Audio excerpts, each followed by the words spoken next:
आठवड्याच्या सुरुवातीला शेअर मार्केटनं उसळी घेतलेली आहे। सेन्सेक्समध्ये 940 अंकांची वाढ झाली आहे। निफ्टीमध्ये सुद्धा 265 अंकांची वाढ झाली आहे। आज म्हणजे सोमवारी 25 मे रोजी सेन्सेक्स 940 अंकांनी वाढला तर 76,300 वर व्यवहार सेन्सेक्सचे होत आहेत। निफ्टीमध्ये सुद्धा 265 अंकांची वाढ झाली आहे। निफ्टी 24,000च्या पातळीवर पोहोचला आहे। आज व्यवहारामध्ये निफ्टी रिअल्टीमध्ये सर्वाधिक खरेदी झाली आहे तर निफ्टी आयटी मध्ये सर्वात कमी वाढ झाली। शुक्रवारी सेन्सेक्स 232 अंकांनी वाढून बंद झाला होता। शेअर बाजारात 22 मे रोजी तेजी दिसून आली।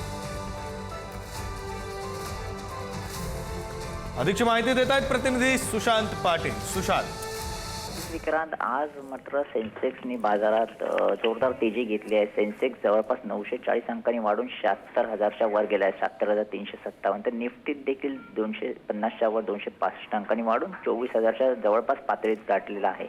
आणि ही वाढ तर दिसते म्हणजे जागतिक कच्च्या तेलाच्या किमतीत 5% जास्त घसरण झाल्यामुळे जी काय अमेरिका आणि इराण शांतता चर्चा जी सुरू आहे त्याचे हे परिणाम आणि ही पॉझिटिव्हनेस दिसत आहे।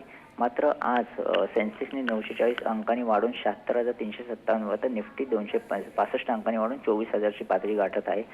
तर या आजच्या आठवड्याच्या सुरुवातीलाच या वाढीचा 76,300च्या वर व्यवहार करत आहे आणि निफ्टीमध्ये ही 1.10%ची वाढ झालेली दिसत आहे। त्यामुळे आजच्या आणि शुक्रवारी हेच मार्केट 232 अंकांनी वाढून बंद झाले होते। त्यामुळे आज जी दिवसाच्या आठवड्याच्या पहिल्याच तारखेला हे पॉझिटिव्ह रिफ्लेक्शन दिसत आहेत। विक्रांत, धन्यवाद सुशांत दिलेल्या या सगळ्या माहितीसाठी।